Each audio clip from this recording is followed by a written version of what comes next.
And the recording has started. Chair Hyland, would you like to introduce the meeting, or do you want me to? You can go ahead. This is the Sunshine Ordinance Task Force Education Outreach and Training Committee meeting. The date is January 11. The time is 5:31. Listen and public call-in number 415-906-4659. Meeting ID 252-196-881#. If you wish to make a statement during general public comment, please press *6 and unmute your telephone to speak. Please press *6 to mute your telephone once you are done with your statement. Please also note that callers may now raise their hands by pressing *5. Remote access to information and participation. In accordance with Governor Newsom's Executive Order N3320, declaring a state of emergency regarding the COVID-19 outbreak, and Mayor London and Breed's proclamation declaring a local emergency issued on February 25, 2020, including the guidance for gatherings issued by the San Francisco Department of Public Health officer, aggressive directives were issued to reduce the spread of COVID-19. On March 17, 2020, the Board of Supervisors authorized their board and committee meetings to convene remotely via Microsoft Teams and will allow remote public comment via teleconference. Members of the public may participate by phone or may submit their comments by email to cheryl.leger@sfgov.org. That's CHERYL.LEGER@sfgov.org. All comments received will be made a part of the commission record. Sunshine Ordinance Task Force agendas and their associated documents are available at sfbos.org/sunshine. As the COVID-19 disease progresses, please visit the Sunshine Ordinance Task Force website regularly to be updated on the current situation as it affects the legislative process. Chair Hyland, would you like to read meeting decorum? That's not necessary. We can skip that. No, we have to read it. I don't think it's necessary for this subcommittee. Thank you. It's necessary for all committees. They all do it. I will read it. Meeting decorum. Any member of the Sunshine Ordinance Task Force may call for decorum due to disorderly conduct or meeting participants. Persons who engage in threatening and or menacing behavior may be asked to leave. Thank you. Shall we begin with item number 1? Yes, please. Item number 1, call to order, roll call, and agenda changes.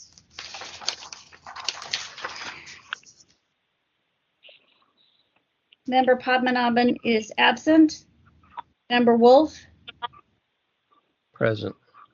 Member Wolf present. Chair Hyland? Present. Chair Hyland present. We have a quorum. I don't know if we wanted to discuss this at this moment or wait for the case. No, we'll just wait for the case to come up in its order. That's okay, Cheryl. Okay. Item number 2, adoption of the minutes for the December 14 Education Outreach and Training Committee meeting. I have a copy of the minutes. Chair Hyland, do you have any changes? I don't. I think it looks pretty good, but I think I'll wait for public comment and perhaps we'll make a motion after that. Okay. Do we? She's member. Chair Wolf, did you have any changes? Do you want to wait? I just want to give Member Wolf a chance to chime in if he sees any edits. No, I didn't listen to the audio playback, but this looks, from Okay. what it is, looks fine. All right. I'll tell you what. I'll make a motion to approve as presented. Second.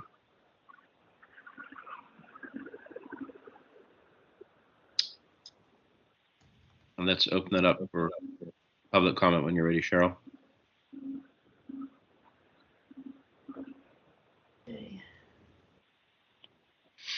My computer's been acting up.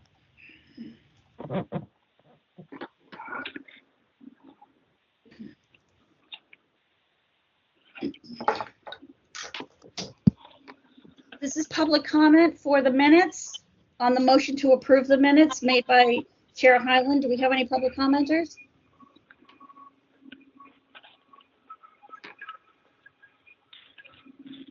please press *6 to unmute yourselves if you'd like to make public comment. Sullivan. I just want to make a comment about the agenda real quick. Hold on 1 second, Mr. Sullivan. We've got you in the queue. Anyone else for public comment?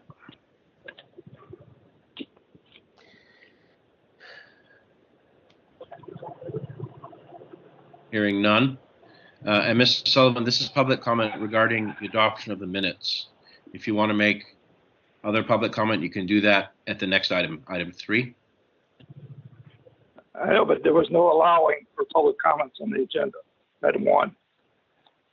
Okay. Well, It's why don't you really just quick. wait? Because there was no change. We never do that. Yeah, Okay. that's not something we normally take public comment on, Mr. Sullivan. So if you'd like No to make problem. public comment on the agenda changes, you can, that item, you'll have to do that at general public comment. But this is just purely on the adoption of the minutes. Do you have any public comment on the minutes? No. Okay. All right. Are there any other public commenters for the adoptions of the minutes? Hearing none, public comment is closed. Cheryl, please take a roll. Moment.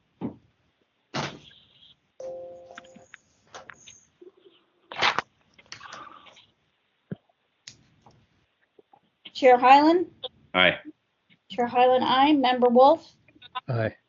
Member Wolf, aye. Moved by Chair Hyland, seconded by Member Wolf to approve the December Education Outreach and Training Committee minutes.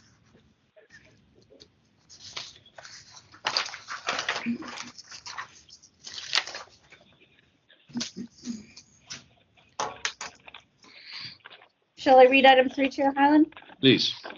Item number 3, public comment. Members of the public may address the Education Outreach and Training Committee meeting on matters that are within the committee's jurisdiction, but not on today's agenda. Mr. Sullivan, I assume you'd like to be put on the list? Yes, thank you. Okay. Is anyone else who would like to make general public comment? Please hit *6 to announce your name, and we'll add you to the list.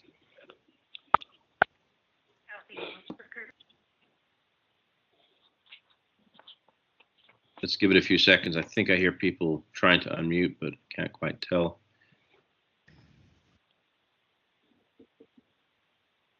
All right, let's go ahead and start with general public comment with Mr. Sullivan. Anyone else would like to make it? I'll ask one more time after he speaks. Mr. Sullivan, are you ready? Yes. Go ahead, sir. I just wanted to note that when the public calls in on the *6, they are unmuted.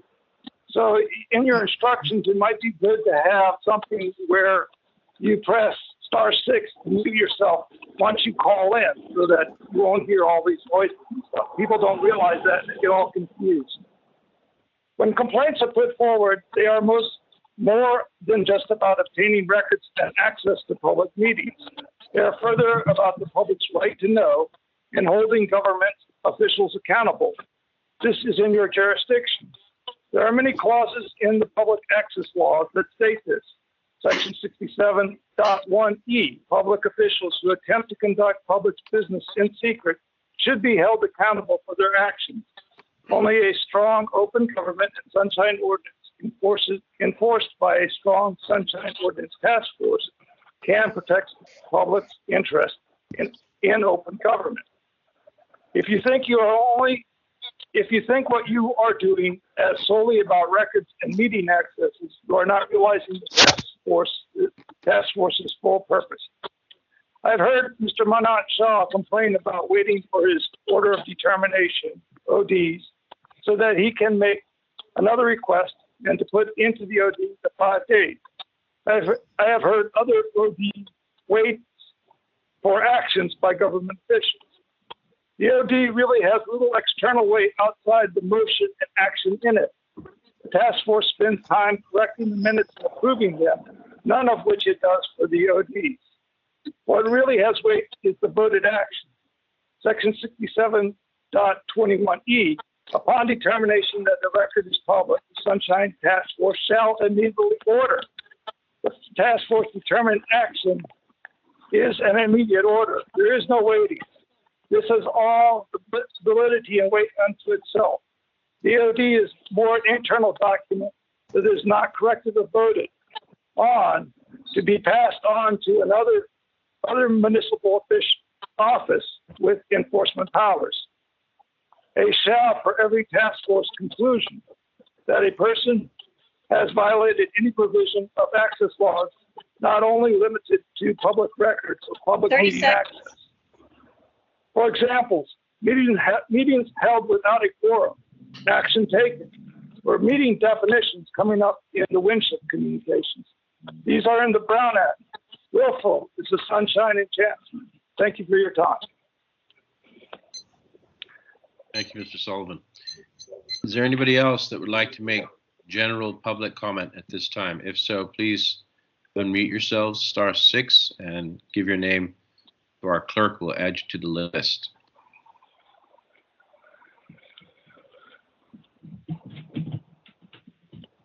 Last call for general public comment. All right, hearing none, public comment is closed.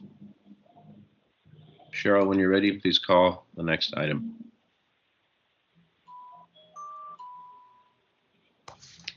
Item number 4, file number 21159, complaint filed by Bob Planthold against the Department of Building Inspection Commission for allegedly violating Administrative Code Section 6716 by failing to post meeting minutes 2000 to 2011.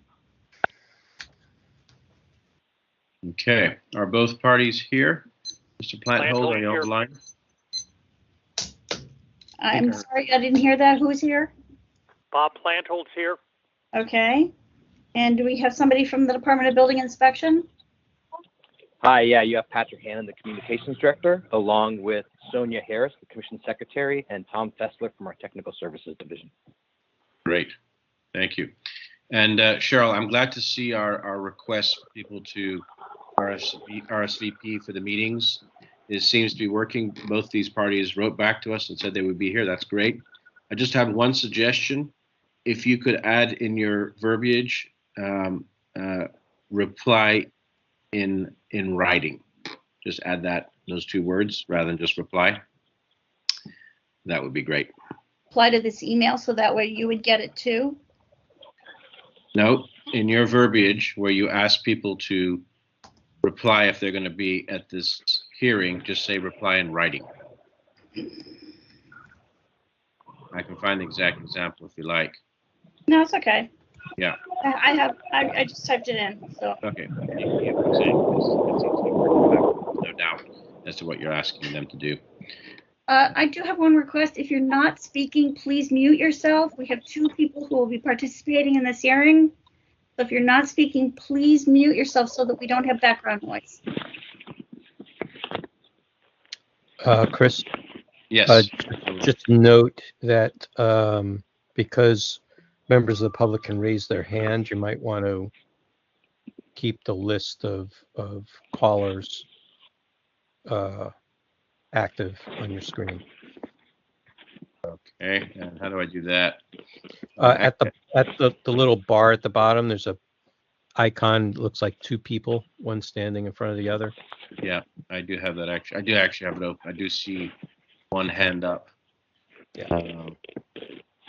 And if you hover over it, you can lower the hand manually. Got it. Yeah, the problem is I don't know who it is because it doesn't give me the whole number.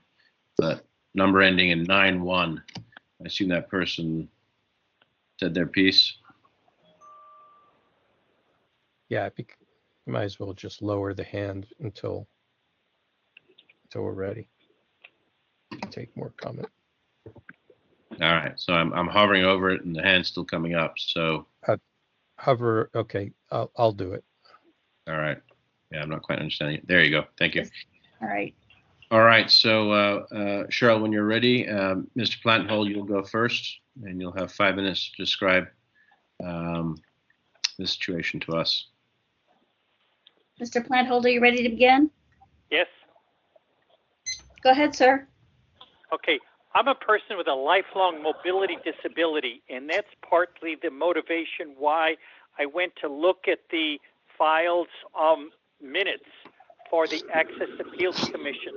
That's a specific voter-approved subset of the Building Inspection Commission.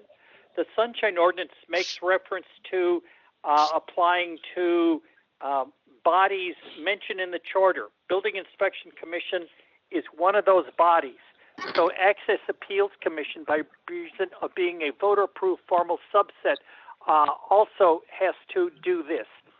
I went and looked and found, let's say, relatively old links showing there was no meeting and or that there was no minutes of a meeting going back in the period from 2000 to 2011. So a person with a disability, a contractor, an architect, a construction engineer can't directly, easily find out what, if anything, was said, done, or decided. There are meetings of the Access Appeals Commission listed in their website, and yet there's no corresponding list of minutes for that meeting. So suddenly we're stuck with what's going on, what was decided, what was rejected. And that's the reason why I made this complaint, that especially important to people with disabilities to know, so what's going on with a specific building or project or remodel of a building. All of this is just unknown from the formal record, not present in the website. And yet again, by reason of being a charter mentioned commission, the Building Inspection Commission and its subsidiaries, such as Access Appeals, has no information for the public, especially people with disabilities, to know what did or didn't happen. That's the reason I filed the complaint. I hope it's simple and easy to understand. I'm done with my statement. Thank you, Mr. Planthold. Is anybody in support of the petitioner? Hearing none, Cheryl, let the respondents know when you're ready. And respondents, let us know if both of you plan to talk or just one of you. Yes, and please be clear about who's speaking if there are more than one of you. Of course. This is Pat. Thank you, committee members. I'm Patrick Hannon, the DBI's Communications Director, and I'm the person responsible for the website and other public communications.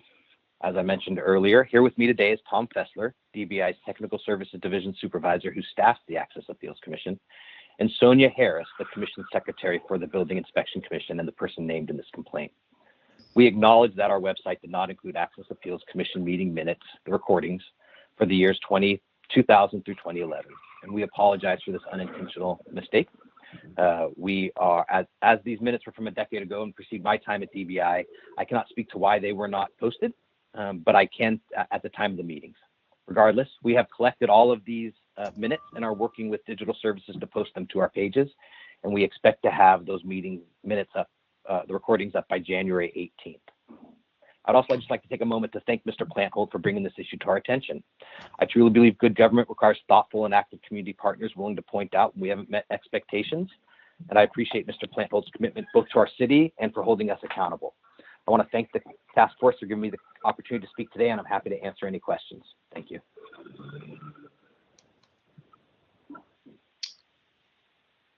Does that conclude your testimony for both of you? Yes, sir. Okay, thank you. Anybody here in support of the respondent? Hearing none, the matter is before us. So I have a couple of questions. Member Wolf, go ahead. Yeah. So I'm sorry, respondent. What is your name again? Hanahan? This is Hannon. And forgive me, I was muting and unmuting myself. Okay, Hannon. You can leave yourself unmuted for a moment. So Bob Planthold is aye. what I'm finding here is that you do have those minutes and agendas posted for all those older years. The problem is there's no intuitive way to navigate This is Bob to it. Planthold. Aye. Mr. Planthold, please hold on. You'll have a chance to respond to this. Let Member Wolf ask his question to the respondent. Thank you. So starting with at the DBI website, if I go to boards, commissions, and tasks, and I go under About Us, About BIC, and then boards, commissions, and task forces. Okay, then you get down to Access Appeals Board, and that's where those items are. I do see that there are some minutes that are missing, even from this year. Even as recently as November 24th, it was not a canceled meeting. October 27th was not a canceled meeting. You have an agenda, but no minutes attached. And then there's a link at the top of this listing. This is Meetings Archive. And if you click on that, it takes you to a different page. And then it shows archive meetings from 2009 to 2014, 2009 and older. Are you aware that these exist? Yes. Okay. All right. Mr. Planthold? Hello? Mr. How do I Planthold? unmute? Yes. All right. Yeah, you can unmute yourself. That's fine. Planthold's back on. Okay, so were you able to find, like, was it a navigation issue that you couldn't find the meetings archive? Or was there specific, I mean, I noted in your complaint that it was for failing to post meeting minutes 2000 to 2011. Was it that you couldn't, there was no link on the Access Appeals Commission's, that kind of web page to get you there at the issue? So again, there were some meetings of Access Appeals for which there was no corresponding mention of a set of minutes. That's what bothered me. As to when I filed the complaint, it was done at a time when I had not yet seen any posting of draft minutes for what you refer to as the meeting at the end of November. So if you feel in your analysis and scrutiny that you would include that, fine, that's more recent. But it's overall, I will just say, look, staff of Access Appeals and Building Inspection admitted, like, whoops, they don't have it, and they're working to remedy it. So there's a broader overall issue, not just any one specific month or year, but I will say systemic, and that's what, to me, the important issue that needs to be remedied or addressed. Okay, so I did find archived meetings, agendas, and at least agendas going back to, I don't even know if this link works anymore.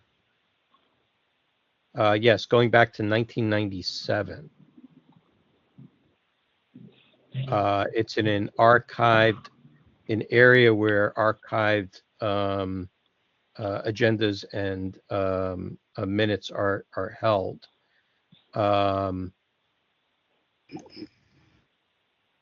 Were you not able to find that area?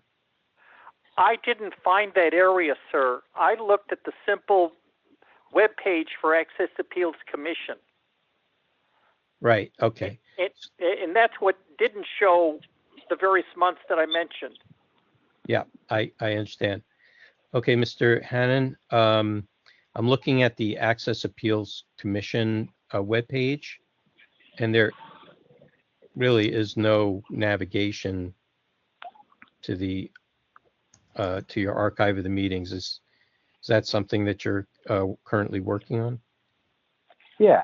So first of all, thank you for the question, and let me be clear. The complaint spoke to the years 2000 to 2011, so that was what I spoke to my response.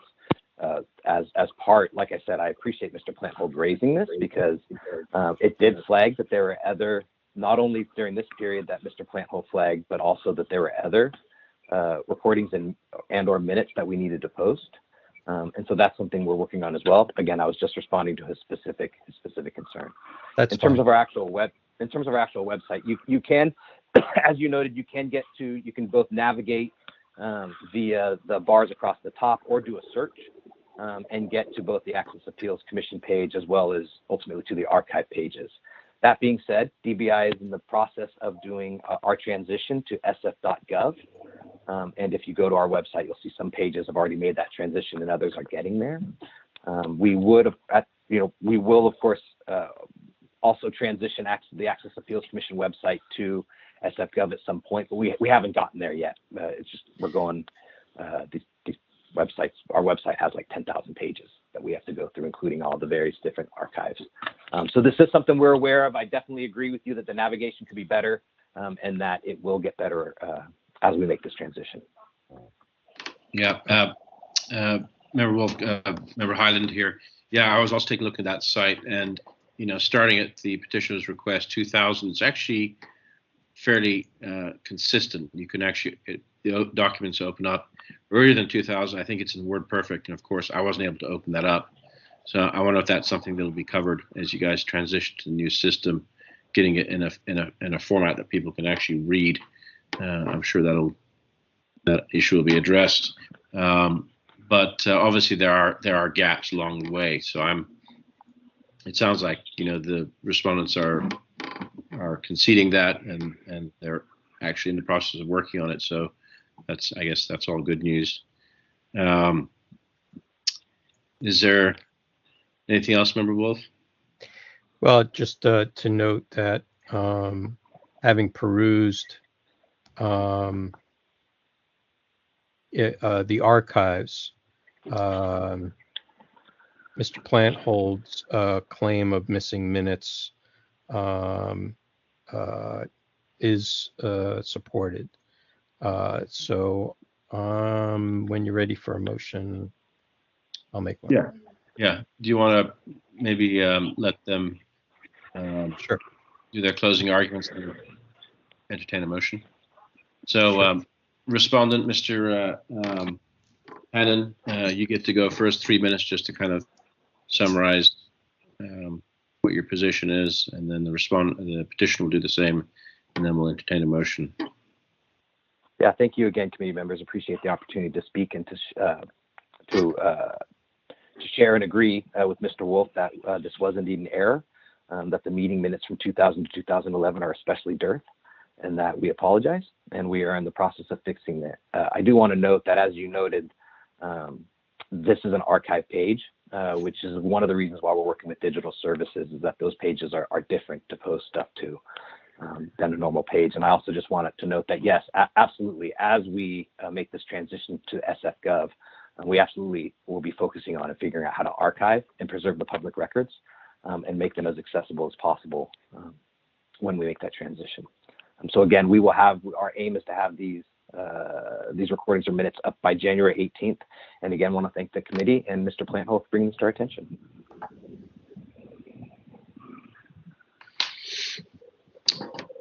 Thank you. Cheryl, let Mr. Planthold know when you're ready. So can you hear me? Yeah, you may begin, sir. Okay. I appreciate hearing that. I want to point out that the statement about the type of software that was previously used, that doesn't automatically tell me or anybody else new to their website that there's been a change in that software. And so all I had to go on was those statements like, the former software. And so that's a question of making clear to the public, maybe there should have been something posted. We've changed the software. We're going with this now. But beyond that, again, the fact that you, Mr. Wolf, found some of the archive material, at what point must a person with a disability go through extensive, if not arduous, searches of the files in order to find the information that we seek? I think that's relevant and important. I know that you're told there's going to be posting of this material by January 18th. I'm going to ask that if this is a scene for jurisdiction, then when it's heard before the full task force, you get an update as to how much inclusiveness, responsiveness there's been, and how much is still left, as to whether or not that's satisfactory to me as the complainant, but also to you as to progress being made. Just because they said they're going to do it, and just because they're trying to do it, doesn't mean that it's going to be done in a thorough and expeditious manner. I'm just suggesting it helps me and maybe anybody else with a disability who wants to look into this. It helps us to really know for sure that, yes, it's done, or it's absolutely going to be done. And I appreciate this time. Thank you. I'm done with my clarification rebuttal. Thank you, Mr. Planthold.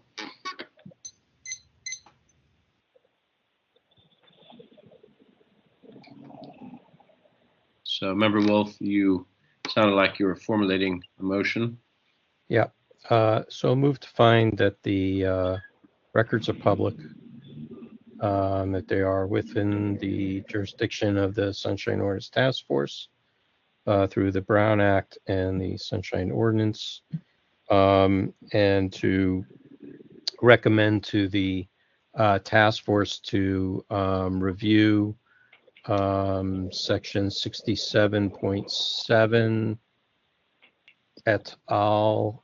And 67.16. One is for agendas and where they are to be posted, and the other is regards minutes. And so refer this to the full task force. Okay. Do we want to include anything regarding preserving the record or archiving or anything like that? Is any of that salient?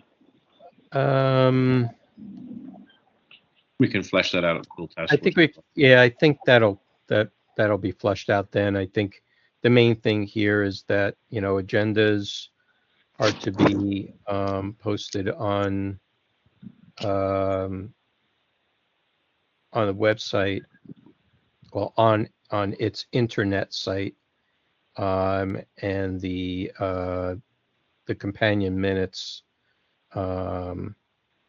accordingly.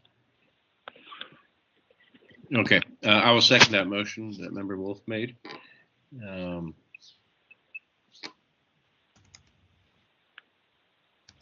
And when you're ready, Cheryl, we'll take public comment on that motion.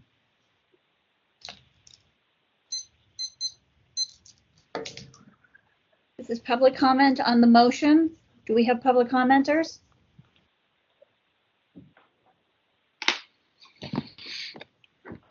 Please hit *6 to add yourself to the list. This is public comment on the motion. The records are public to find jurisdiction. And everyone else, please mute yourselves. We can hear some background chatter there.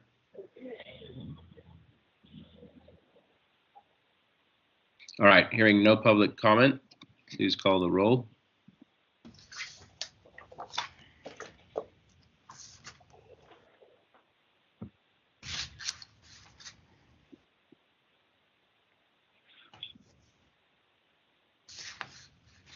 Member Wolf? Aye. Member Wolf, aye. Chair Hyland? Aye. Chair Hyland, aye. Moved by Member Wolf, seconded by Chair Hyland, to find that the records are public. There is jurisdiction through the Brown Act and that the Sunshine Ordinance, and to recommend to to the Sunshine Task Force to review 67.7 et al. Regarding agendas and where they are posted on its internet, and 67.16, find a violation of not preserving the minutes accordingly. I think you said 17, Member Wolf? 16. It was 16. Okay, just making sure. Yeah. All right, thank you. Please call the next item when you're ready. Thank you. Thank you, Mr. Plant Hold. Thank you, Mr. Hannon. Item number 5, file number 21149, complaint filed by Mark Sullivan against David Steinberg and Public Works for allegedly violating Administrative Code sections 6725 and 6734 by failing to respond to an immediate disclosure request in a timely and or complete manner, and willful failure to discharge duties imposed by the Sunshine Ordinance. All right, we've heard Mr. Sullivan, who was here before. Are you still here, Mr. Sullivan? Yes. All right, and is there anybody here representing Public Works? Yes, this is David Steinberg. Ms. Steinberg, great. Okay, both are here. I think you're both familiar with the drill. So, Cheryl, when you're ready, let Mr. Sullivan know that he may begin.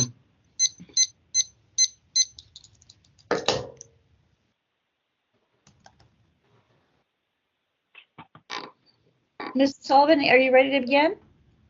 Yes. Go ahead, sir. This complaint is being filed after learning during the September 21st, 2021 Complaint Committee hearing of file number 21069 that Mr. Steinberg was a managerial city employee with at least one employee. I would have filed with the original complaint if I had known the fact in advance. The fact allows for the use of section 67.34. On 21069, SOF found Mr. Steinberg in violation, ordered him to make records public immediately. An update on that of the claim of over 2,000 responsive records to my request, Mr. Steinberg to date has made 147 records public, none of which are responsive to the request. This complaint is for finding Mr. Steinberg willfully failure as an official misconduct for terminating a public record request, knowing that there were responsive records to that request, and that I was further figuring out how to narrow my request by use of another public record request on how the search is conducted by Mr. Steinberg and the IT department. This is outlined in my complaint. Mr. Steinberg claimed my request returned too many records and would have taken X amount of years, and could I narrow my request? At the same time, he gave me minimal assistance, citing the mayor's emergency proclamation. I attempted to come up with better terms by learning how the search was being conducted through another request. During the release of records on the search capabilities in that request, Mr. Steinberg willfully, intentionally closed the record request on the public inquiry into establishing GBDs, knowing that I was getting more information to make better suggested search parameters. This is a complaint using section 6734, willful misconduct, that is an accountability measure in the Sunshine Ordinance. I'm asking the task force to find Mr. Steinberg in violation of section 67.34 and use section 67.30C. The task force shall make referrals to a municipal office with enforcement power under this ordinance or under the California Public Records Act and the Brown Act, whenever it concludes that any person has violated any provision of this ordinance or the acts. I am trying to use and get the task force to use the full extent of the public access laws available to us. Thank you for your time.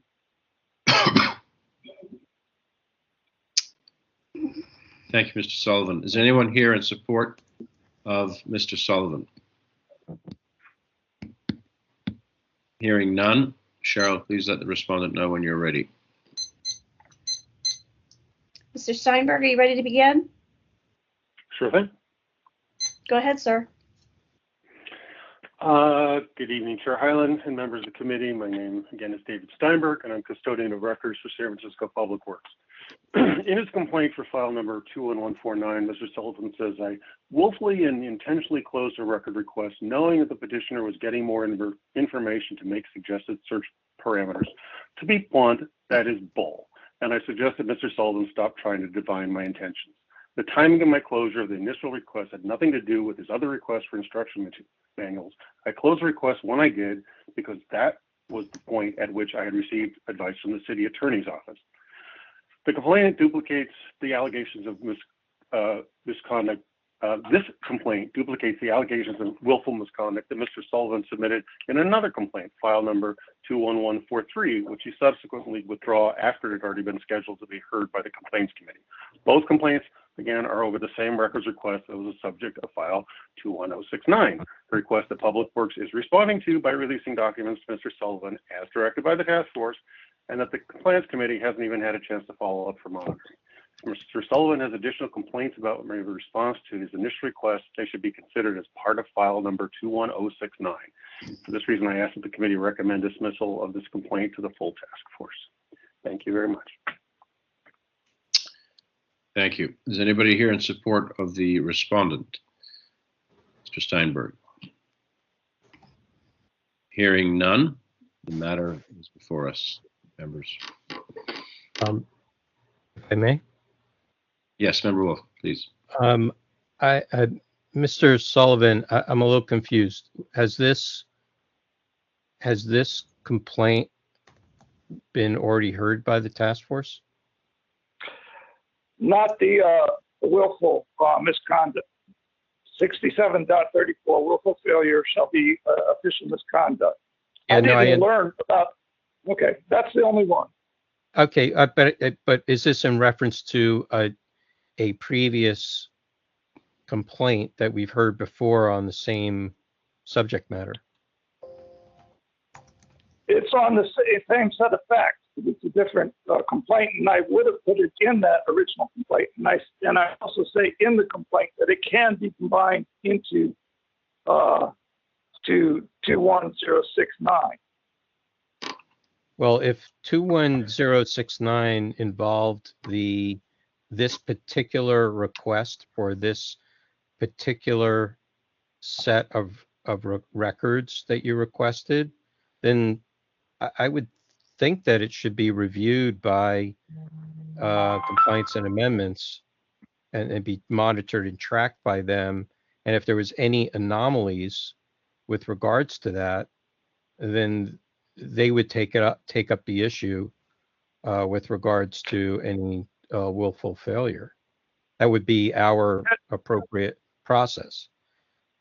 Yes, and again, I did say that it could be combined and put into 21069. I did not ask specifically for this hearing. I understand. I guess my question is the let's see, what is the ticket here? So the next request ticket 21-2289 and 212053, which you have marked as Exhibit 1, Exhibit 2, and Exhibit 1 respectively. Yes. Were those subject matter of file number 21069? The 212289 was included after the complaint committee hearing, but it wasn't the subject of it. I mean, it's the one where I asked him for the search materials.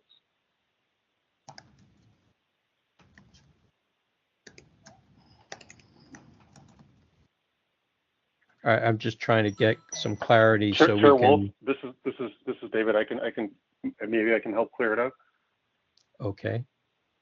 Request number 212053 is the one that that Mr. Sullivan initially submitted. I closed it out. It's a request for records. The task force, he filed a complaint. The task force found me in violation and ordered me to release the records. The other and so what he's complaining about in this current complaint, willful misconduct, is over that records request for me not producing the records that the task force has already ordered me to produce and I'm working on.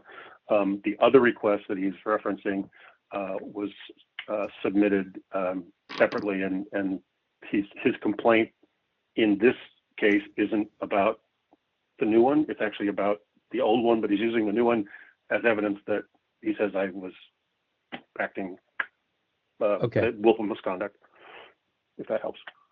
Okay, yes, it does. And while I have you, Mr. Steinberg, let me ask you, you had stated that you had closed that next request ticket at the advice of the city attorney. Is that correct? Did I hear that correctly? It was, I was asking the city attorney's advice on the use of the balancing test, and I didn't close it out until after I was able to have that conversation with the city attorney. So I didn't close it on the advice of the city attorney, but I sought advice about using the balancing test from the city attorney. Once I got that, then I closed out his request. Okay, so the task force disagreed with. you used the advice to make your own decision, made your own decision, and what happened thereafter, right? Yeah, I did. Okay. I didn't want to close it out before I received counsel from the city attorney. All right, I think I'm clear on it. Thanks, Sure. Chair Highland. All right.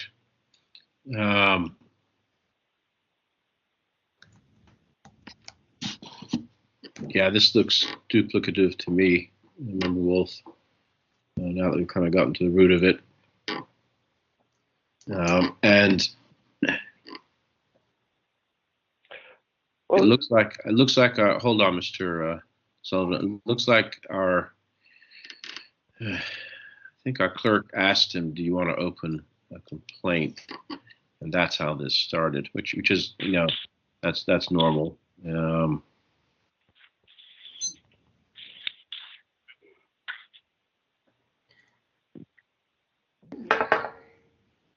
Maybe I'm confusing that with another one. Well, I think what Mr. Sullivan had testified that he didn't mind if this was combined with the original complaint. So. Okay. I've maintained that all the time. Okay. I think that's probably a more economical direction this should go in. And I guess we can make a motion to do that here, can we? Yes. All right. You got rebuttals, right? Okay. So that's kind of where we're inclined, gentlemen, but let's hear rebuttals first. And respondent, Mr. Steinberg, you get to go first with the 3-minute rebuttal, and Cheryl can let you know when she's ready for that. Mr. Steinberg, are you ready to begin speaking? I am ready. Go ahead, sir. I really don't have much else to add. I agree with both of the task force members. If there are additional complaints that Mr. Sullivan has about my actions responding to this request, I think it makes sense to wrap it all in with the previous case rather than scheduling additional hearings, which, as you well know, are prize commodity slots at hearings because of the backup that you guys have. So it makes perfect sense to me. Thanks.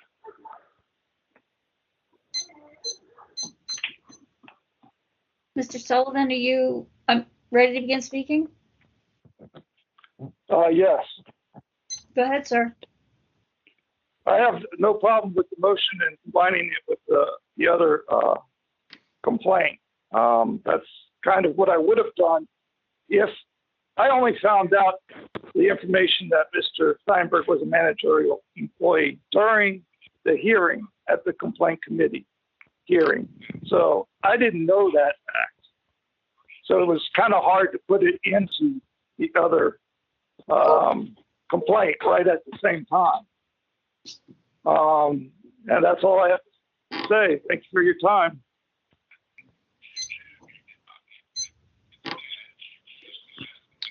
All right. Thank you, Mr. Sullivan. So why don't we make a motion to combine this into the previous case, which I Okay. believe was it 21069? Correct. Yes. I think we should refer it to CAC. To CAC where it is right now.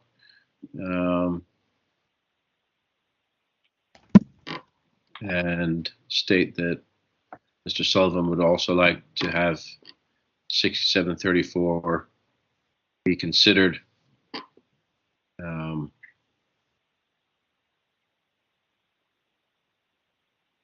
For that case.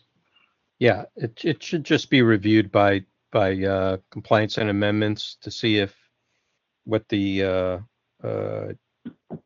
conditions are on the compliance with the order of determination, and if the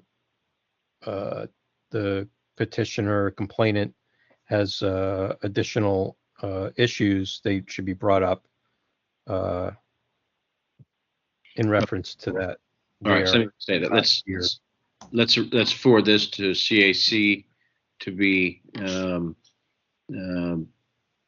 included with 21069 with no recommendations, is what I was going to say. Yeah, I think that's correct. I think we just not for this committee on this agenda, right? In this way. To combine 21069, 21149, and refer to the Compliance and Amendments Committee? Not quite. No. No. Yeah. All right. Let's see if we can make this clear. We're gonna forward this for consideration for CAC in their existing case 21069. Is that strong enough, Member Wolf? Yeah, I think maybe better to say, if I can rephrase it a little bit. So it would be to refer this matter of file 21149 to compliance and amendments and attach to the existing order of determination under file number 21069 for their consideration. Period. Yeah, I like that. Did you catch all that, Cheryl? I'm editing my motion right now. Okay. What about? That's it. That's it. Okay, one question. Are we going to ask them to consider 6734? No. It's part of this. It's part of the complaint. They'll see it when it comes to them. Yeah. We have. It's not. It shouldn't have. It really should. It's kind of out of process. It should have gone to CAC directly because it's in reference to 21069, which is already in their purview to monitor. Okay. And Member Wolf, you are the second? I suppose. Or do you want to reverse it? It's up to you. Yeah, he's a seconder. That's what I thought, yeah. All right. All right, so do we want to open up for public comment? Yes, please.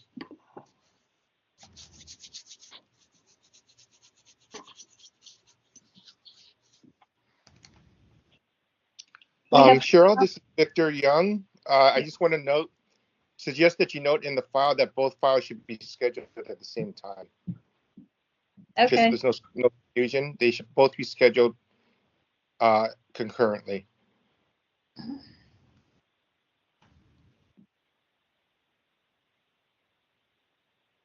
All right. Are there any members of the public who would like to talk on that motion? If so, please unmute yourselves by hitting *6 and give your name to Cheryl for the list.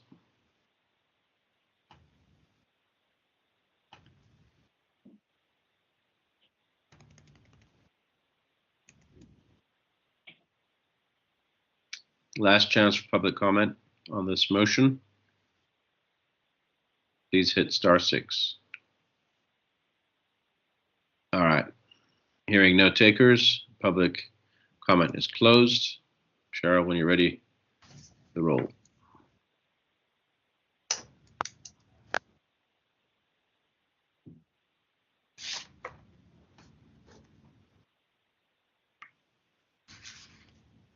Chair Hyland?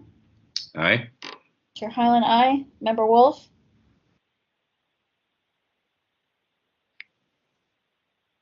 Aye. Member Wolf, aye.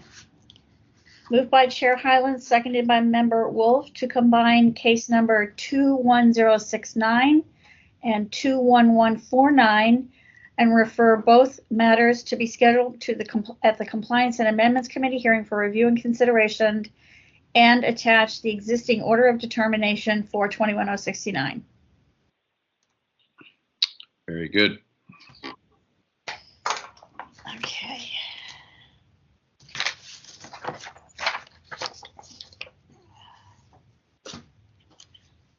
Okay, next item, Chair Hyland. Yes, please.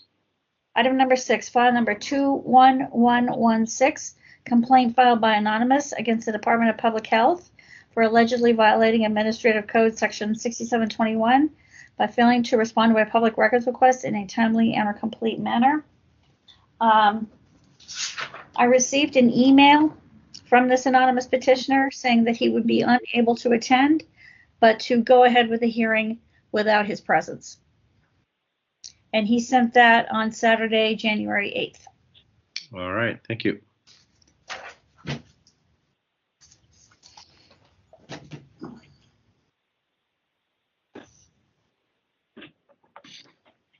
All right. Is the respondent present? Hi, my name is Natalie Poyman. I'm here on behalf of the Department of Public Health. Great. Okay.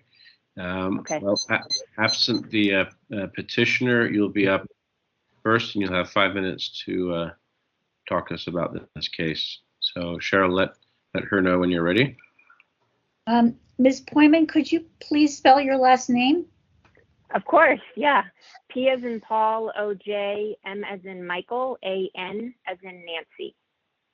And that's pronounced Poyman? Poyman, yes. Great, thank you so much. Are you ready to begin your statement? Are you ready to begin I your am. Okay. Yes, I am. And go ahead. This is my first time here, so I'll go through my piece and then happy to try to answer questions as best as I can. Thank you. I appreciate being here today. My name is Natalie Poyman. I'm here on behalf of the San Francisco Department of Public Health. The custodian of records who managed this request number 211964, left SFDPH in September of 2021. The extent of our historical knowledge about this case is limited to what was entered in our next request database. This week we were able to we did a record search. We found no responsive records on McCollum or Foley. We found over 600 responsive records that included the word Justin. As a next step, SFDPH will ask the requester if they would like to narrow their request. The records requests were for Dr. Joseph Pache, the primary care chief medical officer, and will likely have relevant records that include protected patient information, which will require further review before releasing. DPH acknowledges noncompliance with the timeline in which responsive records were provided and sincerely apologizes. We are in challenging and unprecedented. We continue to be in challenging and unprecedented times at DPH. We've been at the front lines of the COVID response continuously for 2 years. We're as the lead city agency coordinating this response, from everything from testing to vaccine distribution, and now the current Omicron surge. We've had significant stress on our department's resources, including with staffing. In addition, DPH is by far the largest recipient of public records requests, with over 200 a month. This has been a real struggle, and we want to comply, but we are currently inundated. Finally, the department has been managing staffing changes and shortages related to records requests since the start of the pandemic. We are actively working to address this backlog. I want to just emphasize that, and we really thank you for your ongoing patience here. Thank you. Thank you, Ms. Poyman. And is anyone talking in support of the respondent? Hearing none, and I should have asked, is there anyone here to speak on behalf of the petitioner? Hearing none, the matter is before us. Ms. Poyman, I have a quick question for you. I know you guys have been going through some changes there. I think this records request took place when Ms. VN was the custodian of records. Yeah. Okay. Yep. Who's her successor? It's not you, is it? We're currently working to fill that, so I'm working within an acting capacity in this moment, but we currently don't have that position filled. Okay, I thought it was filled. I thought it was filled, but now it's unfilled again. Am I reading that correctly? So I think Christina Padilla was serving as the custodian of record, and she departed. I believe her last day was last week. Okay. And so we are working to address that in the immediate term, and then also filling the permanent position. Got it. So you're really juggling some plates there. Understood. And I appreciate you acknowledging all that and the tardiness. So, part of what we do here is, we forward it to the full task force, who will, just for the record, sometimes establish that yes, it was late, and it all goes into the public record. So don't be dismayed by a motion that heads in that direction. Okay. That's just part and parcel of what we do here. Got it. All right. Now, and I really just want to emphasize, sorry, we understand. I'm really wanting us, this is really has my attention right now, and we're working to try to get out from under the backlog that we, currently have. Okay. One of the things, the request did make it pretty easy for you at the very end when he asked for just 1 month. He writes, okay, it's going to take a long time. How about give me just January 2019, only for text and emails? Is that something you can get to in a reasonable time frame? Yes. Okay. Yes, I apologize, sir. Yes, we can address that. Okay, if you could start that process at least, and maybe by the time this gets to the full task force, the requester at least has that would go a long way. Got it. Okay, we'll do. Right, and obviously you have to do redactions and whatnot, but please send something redacted appropriately for their as a start, and then you can provide a rolling schedule as to the other requests. That's usually how we handle voluminous requests. Okay. Okay, thank you. Thank you so much. You're welcome. I don't see any other hands up. Member Wolf, anything to? Yeah, I've got nothing, ready for a motion. Okay. Unless you have something else. No, just to let her rebut before we make that motion. Yeah, do a rebuttal, sure. Okay. So, Ms. Poyman, you get 3 minutes to kind of close summarizing comments. If you'd like to add anything else, this would be the point to do that. Sure. No, I'll just say I will thank you for that follow-up, and I'll be working on that as soon as feasible here. And I don't think I have anything to add. Thank you so much for the opportunity to be here today. Very good. Thank you for being here. All right.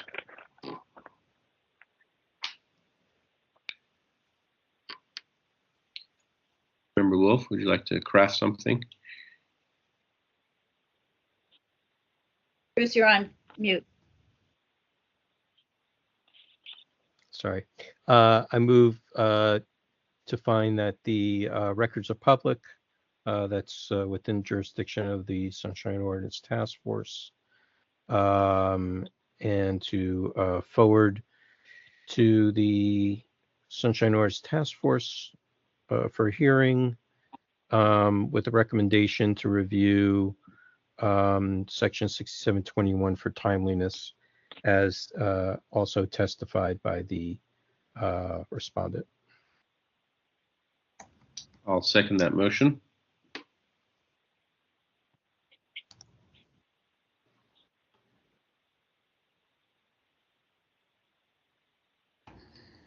And while Cheryl compiles that, I'll ask, would anyone like to make public comment on that motion? If so, please hit *6 and we can add you to the list of speakers.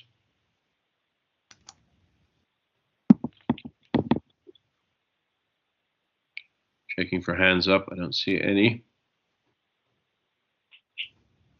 All right, last call for public comment on this motion. *6 to unmute. I think I heard something.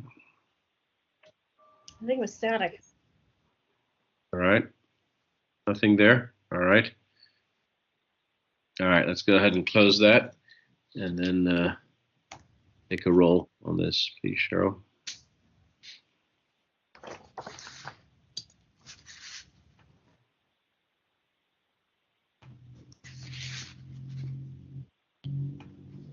Member Wolf?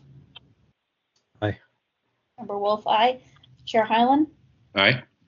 Chair Hyland, aye.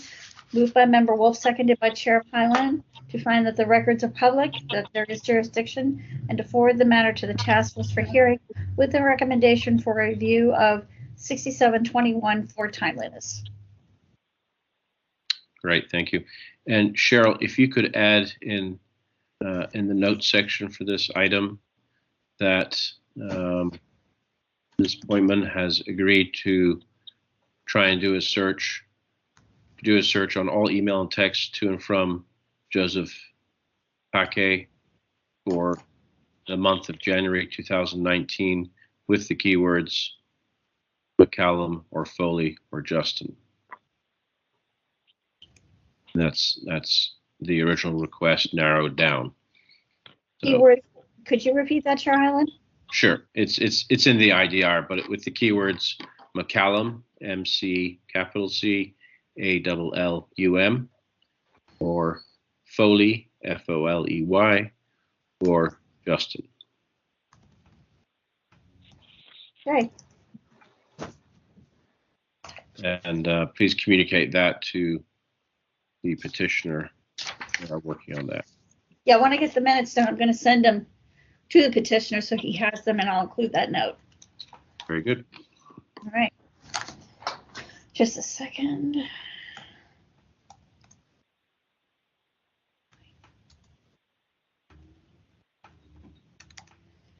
You ready for the next item? Yes, please.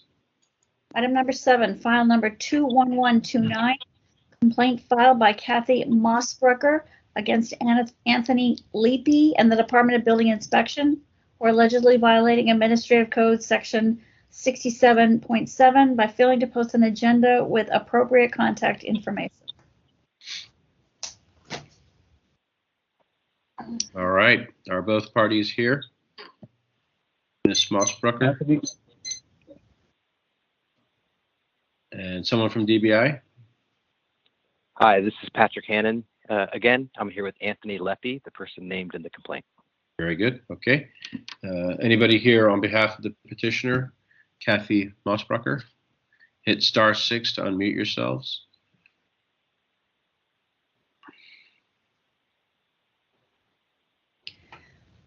Chair Hyland, just to let you know, in noticing the hearing and sending out the link to the agenda, I was very, very careful about including Ms. Mossbrucker in the information. Right. Did she respond in writing that she would be here? I didn't get anything. Okay. Well, maybe we should have a sidebar on that, whether we include items if people, if the petitioners don't respond to us. Anyhow, okay. So, members, we can decide whether we'd like to hear this or not. Our current policies dictate that we do not. What's interesting is the previous case, they at least got in touch with us and asked us to proceed. So that's where we are. So I'll open it up to the floor. We can discuss that.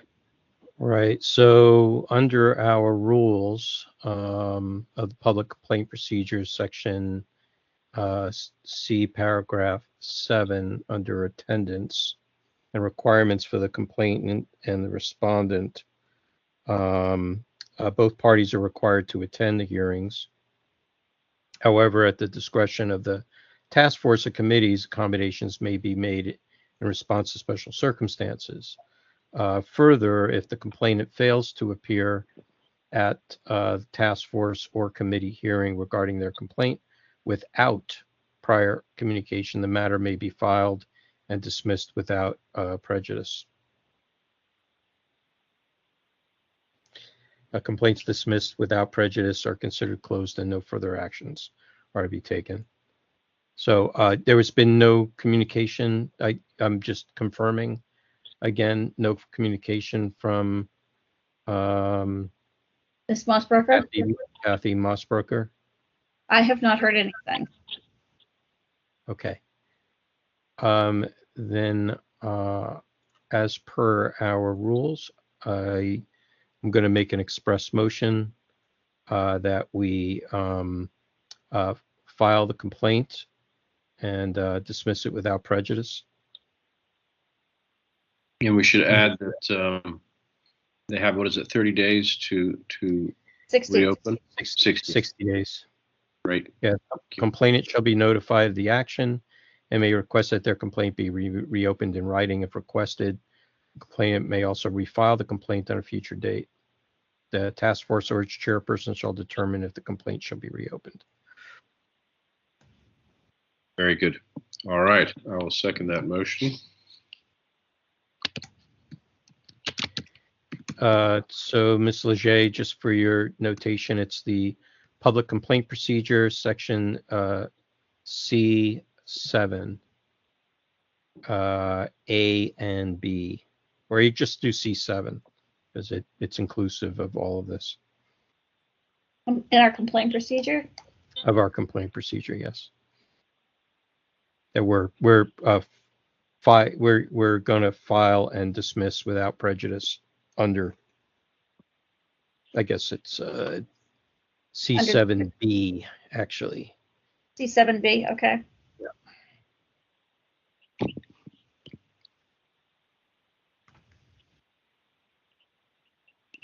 All right, so do we want to open this up for public comment? Yes, Sure, please. second. You need a second. I have seconded. I'm sorry, I thought I heard a second. Never mind. Yeah, I did second already. Yeah.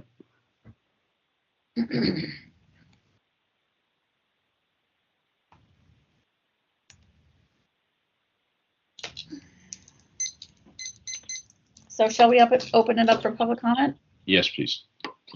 Public comment on the motion to table the matter and dismiss the complaint? Do we have any public commenters?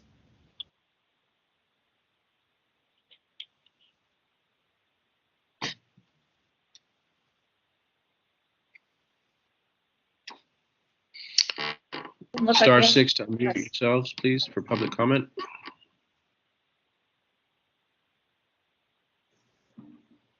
While we're waiting, the respondents, are you clear what's happening here?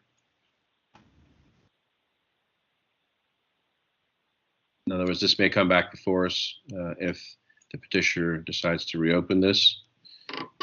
Understood. Yeah. But I'm sure in your diligence, Mr. Hannon, you'll be looking at the details and including it in your fixes if there are indeed any to be made. Indeed, we've provided, we have already offered and sent Ms. Mossbrook for the recordings that she had filed a complaint about. Oh, fantastic. Okay, good to hear.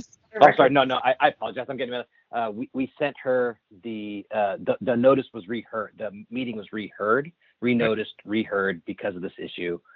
Before she flagged it to us, we had reheld the meeting, and then I reached out to her after receiving the complaint, offered and sent her the recording. That's great. I wish all departments did things like that. Very good. Thank you. Okay, no public comment on this item. Let's take a roll.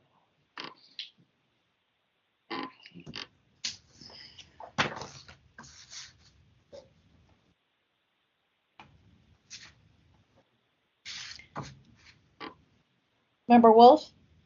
Aye. Member Wolf, aye. Chair Hyland? Aye. Chair Hyland, aye. Moved by Member Wolf, seconded by Chair Hyland to table the complaint and dismiss the matter as per complaint procedures section C7B. Very good. Okay, we ready for the next item? Please.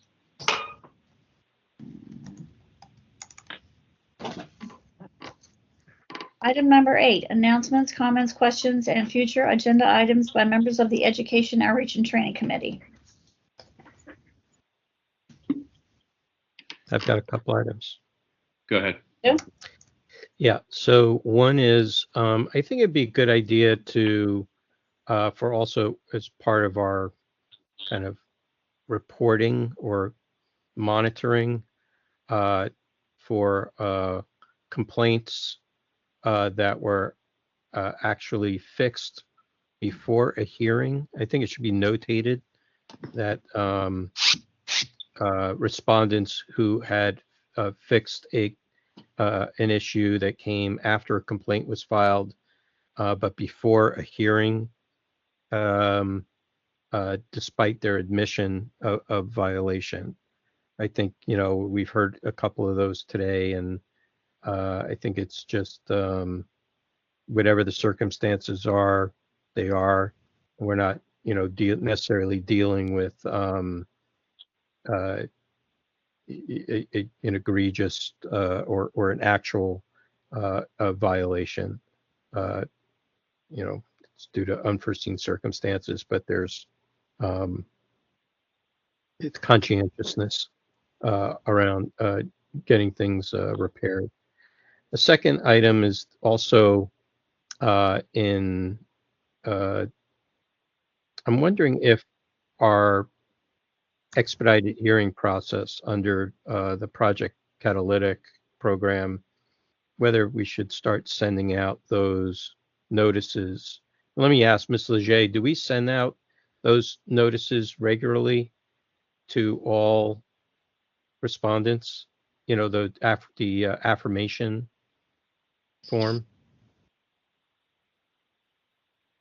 I'm not sure what you mean by affirmation form. So when under the Project Catalytic program, we send out an affirmation form. They either affirm. Letter? Yeah. You're referring to the letter? Yes. Okay. Form, letter. Okay. Yeah. I have only actually been in touch with our anonymous petitioner to see if he had other categories that he could group some of his complaints under. And he said he was going to research it. I sent him a copy of our complaint chart so that he could see what had transpired and give him a better clue about the processes that some of his cases have gone through. And that happened like about 3 or 4 weeks ago. Okay. I'm just talking about in general, not for that specific pilot, for example, because I'm thinking that, how well that process worked. And I think the letter, we've revamped the letter so it articulates well, that I think maybe we should start sending those out for every complaint. And if we get a positive affirmation of a violation, that we can, we can move it straight into the expedited hearing process and, help clear our backlog. So, Member Wolf, quick question. I'm not sure. Is Project Catalytic that it's not the new intake form, correct? No. No, this was what we did to try and reduce multiple Gotcha. So it's targeted complaints where they have admitted violation. Okay, good.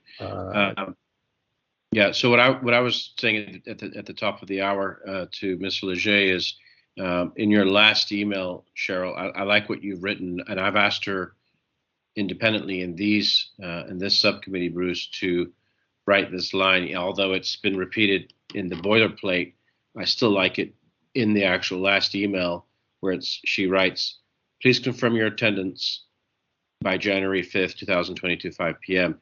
And Cheryl, that's where I'm asking you to say, please confirm your attendance in writing. Okay. Yeah. I remember that sentence. Yes, I do. Got you. Okay. So if you look at like on page 6 of the plant hold package, is right there. And that was great. They both responded. I love that. That's what I want to see. If we keep doing that, that'd be great. And perhaps Ms. Mossbrucker could have responded and said, actually, I got everything I need. I'm dropping this case, for instance, but she didn't. Anyhow, it's going to streamline our process a little bit and help.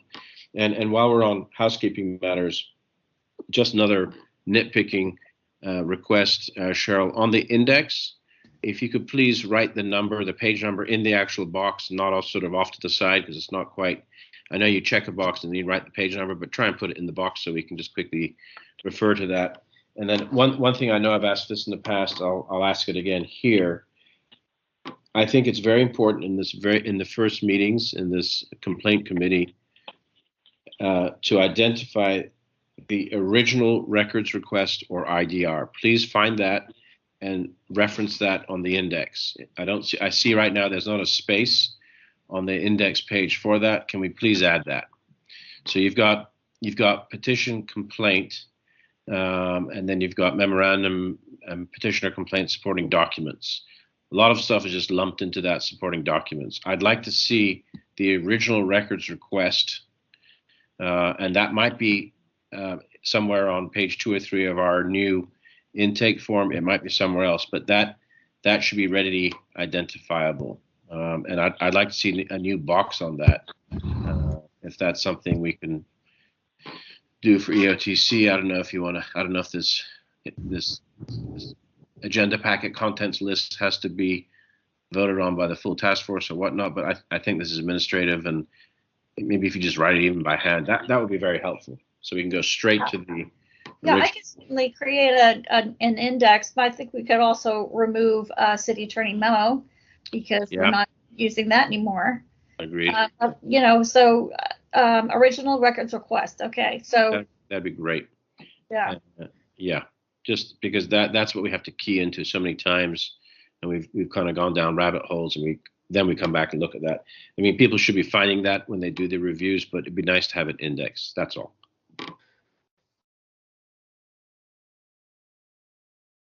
Bruce, I see you shaking your head, either in affirmation or not agreeing. Yeah, no, sure. It's fine. It's fine. Okay. I'm also making some notes. So. Okay, got it. Great. Oh. I think that's all I had. Anything else for the good of the cause or the item? Yeah. Is there anything in the purview of the charge of this committee that you'd like to have discussed at the upcoming retreat on the 25th? Okay, let me think about that and get back to you in writing. Okay. Off the top of my head, no.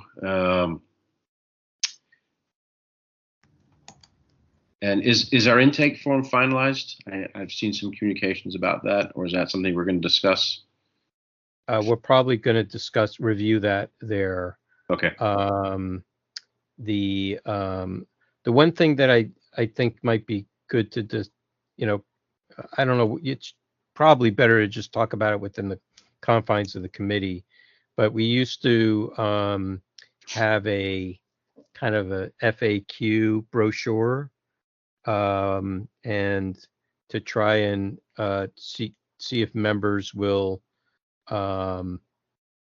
attend community meetings to, let people know that we're here, we're alive, it's working, what the changes are now since the emergency order for restricting sunshine has been lifted, and everything is pretty much back to, kind of normal operation. That would be that's generally come through this committee to do that bit of outreach, and to try to encourage other task force members to, like, wherever they live, or if they know of a community group, to do so. And then the other one is also to maybe promote ourselves a little bit with a system-wide notice saying we're available to provide any training, for any meeting body in the city. I usually get called upon for mostly advisory committees that need to follow it, because they don't have any staff. So then there's nobody really instructing them or guiding them. So and then they usually run into some trouble down the line. Yeah, That's it. Yeah, I think, yeah, especially with the changing nature of meetings, online, in person, mayor's order, no mayor's order. That's probably all very good value. Just to let you know that at this point, as far as a presence at the Board of Supervisors, by February, it's thought that by February 28th, we might be able to get back to, am I correct in this, Victor? I would say don't anticipate anything at this point in time. Okay. They keep extending it. Every couple of weeks they extend it. So until things settle down, I would just assume we're going to be remote. Okay, Yeah. so that date keeps sliding to the right. Got it. Yeah. And one last thing to also consider is the Good Government Guide. We have been formally invited to meet with the city attorney's office, the custodian, the supervisor of records, to review the Good Government Guide and their training as per the ordinance. So whatever the scope of this committee is to provide contributions to that, might be good to get members to start reading through the current version of the guide, make some notes and get prepared for that. I can do something. The 14-day extension that they say in the Good Government Guide, that needs to be corrected. Absolutely, top of the list. All right. Okay, how about some public comment on this item? If we're all good at this point. Is there anybody like to make public comment on item 8? Announcements, comments, questions, and future agenda items. Please hit *6. Add your name to the list.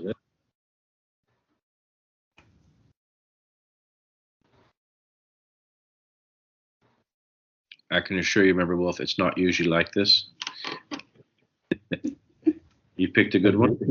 Easy night tonight, huh? Yeah. And we appreciate your participation. We really do. Sure. All right. Public comment is closed. Next item, please. Item number 9, adjournment. I have 6:58. Move to adjourn. Second. Very good. Thank you, everybody, and everyone online. Thank you very much. I will shut down the recording now. All right. Thanks, everybody. Good night. Thank you, Good night. Chris. All right. Bye-bye. Thank you.